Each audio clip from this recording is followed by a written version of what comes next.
The air hung heavy and still. Dust motes danced in a single unwavering beam of light. The source? Unknown. It emanated from a window, impossibly high on the wall. I could not reach it. No bars, no door, just smooth, cold stone. Each day bled into the next. A monotonous cycle of shadowy twilight and that unnerving light. I scratched on the floor with a shard of stone marking the passing of time. My only calendar, my only companion. Sleep offered no escape. My dreams were filled with the light, pulsing, shifting. Whispers seemed to crawl from its edges, but I could never make out the words. It was maddening. I began to write, pouring my fears and frustrations onto the cold floor. Anything to anchor myself to some semblance of sanity, to remind myself that I was still human, still alive. The light was wrong. It didn't shift with the passage of time like any natural light source should. It remained constant, unchanging. A stark, cold beacon in the otherwise oppressive darkness of my confinement.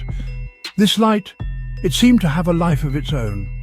Sometimes it pulsed, slow and rhythmic, like a beating heart. Other times it flickered, casting grotesque, dancing shadows on the walls. I would find myself transfixed, my mind conjuring shapes and faces in the shifting light. One day I noticed something different, a subtle change in the light's intensity. It was as if it was growing brighter. I stared, my breath catching in my throat. The light seemed to stretch, to expand, revealing something incredible within its beam. Another room, identical to mine in every detail, and in its center, bathed in the cold, pulsating light, stood a figure, a mirror image of myself. Terror froze me in place. My mind, starved for any kind of stimulation, any kind of human contact, immediately dismissed it as a hallucination, a cruel trick of the light. But as the days passed, the vision remained. The figure in the other room, my doppelganger, never moved. He simply stood there, staring back at me with an intensity that mirrored my own. The light became a bridge, a terrifying, inexplicable connection between our two realities. I found myself drawn to it, inexplicably compelled to bridge the impossible gulf that separated us. Desperation gnawed at me. The need to connect, to break free from my isolation, outweighed my fear. I began to leave messages in my dust, crude drawings and pleas for help. To my surprise, they were answered. Each morning I would wake to find new markings etched into the dust of my own cell. A macabre conversation carried out in silence, shrouded in mystery and the ever-present unnerving light. Section 4.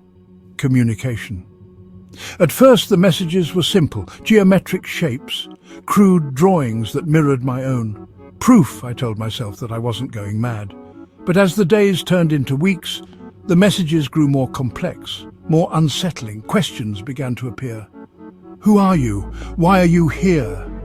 The answers I scratched in the dust seemed to vanish into the oppressive silence, swallowed by the shadows. There was never a response to my replies, only more questions. The being in the other cell, my reflection, my tormentor, seemed to be toying with me, playing a twisted game with no rules, no end. The constant barrage of questions chipped away at my sanity. It felt like an interrogation, but with what purpose? I found myself confiding in my unseen interrogator, pouring my hopes, my fears, my memories into the dust.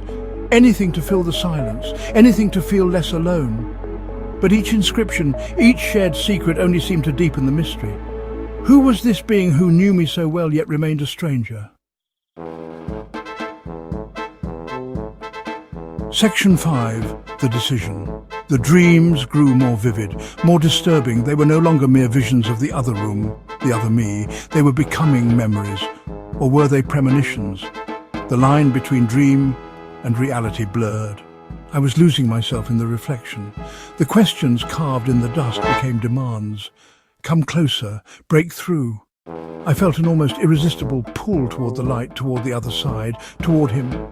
One night I woke from a particularly vivid dream. The message in the dust was simple, stark, unavoidable. We are one. A chill ran down my spine. The words resonated deep within me, echoing the growing certainty in my own heart. I knew what I had to do. The window, the light, it wasn't a barrier, it was a doorway, and I held the key. Section 6. Revelation. Gathering my courage, I stepped into the light. A wave of dizziness washed over me, a feeling of weightlessness, of being untethered from reality. And then, just as suddenly, I was on the other side. The room was cold, lifeless, empty. The figure, my doppelganger, was gone. Had it ever been there at all? Or was it, as I now suspected, nothing more than a projection of my own fractured psyche? I was alone, more alone than ever before. The light, once a bridge, now felt like a cage. I had traded one prison for another, and in doing so, I had lost myself. My eyes fell upon a single line scratched into the dust, the last message from my unseen correspondent, my other self. "Welcome home," it read. But the voice was my own.